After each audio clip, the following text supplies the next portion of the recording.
जो इंसान हकीकी आज़ादी की दिन रात बात करता है, तो वो मैं ये कहना चाहूँगा, हकीकी आज़ादी तो हमें 1947 14 अगस्त को ही मिल गई थी। तो अब हमें एक आज़ाद इंडिपेंडेंट मुल्क पाकिस्तान मिला है। तो बसाते कौम हमें चाहिए कि हम इस मुल्क को आगे लेके चलें और जो भी किसी मुख्तलिफ शोबों में काम करते हैं उनको चाहिए कि पाकिस्तान की तरक्की के लिए दिन रात मेहनत करें और इकट्ठे मिलकर जो है इस मुल्क को मजबूत तरीन मुल्क बनाएं। शुक्रिया बहुत बहुत।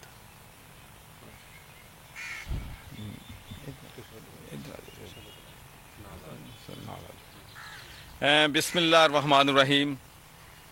आज मैंने शाफे साहब ने अपने हमारे यूथ, ख़ासकर जो हमारे राशिद रियाज साहब जो कि हमारे पंजाब के रहनुमा हैं और कामरान उस्मानी साहब जो पाकिस्तान के हैं, उनको साथ लाने का मकसद ये भी था कि हम पाकिस्तान के नौजवानों को, तलबा को, तालबात को ये पैगाम देना चाहते हैं कि पाकिस्तानी अफवाज हर मुश्किल वक़्त में पाकिस्तानियों की खिदमत करने के लिए आगे आगे होती है और हमें इनका एहतराम करना चाहिए, इनकी इज़्ज़त करनी चाहिए।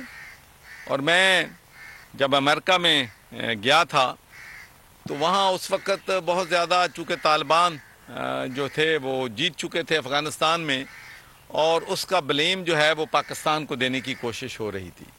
तो मैंने उस वक़्त जितने भी सेनेटर्स को मिला, कांग्रेसमैन को मिला, मैंने उनसे कहा कि आप दुनिया की सारी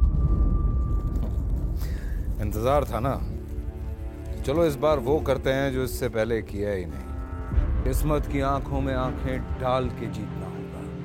सब में है शेर जैसी लड़ाई, जर्रा जर्रा भी हर कंटेस्टेंट को लगेगा पहाड़। लड़खड़ाना नहीं है, खोल दो अपने पंख अगर आसमान छूना है। अबे लग रहा है ये सब पहले भी कहीं सुना है। एंटरटेनमेंट की गारंटी जनाब, क्योंकि यहाँ खेलोगे कूदोगे तो बनोगे नवाब। खुश रहो पाकिस्तान। खुश रहो पाकिस्तान, बुध और जुमेरात शाम 7 बजे सिर्फ बोल एंटरटेनमेंट पर। सब्सक्राइब करें और बेल दबाएं ताकि कोई खबर रह न जाए।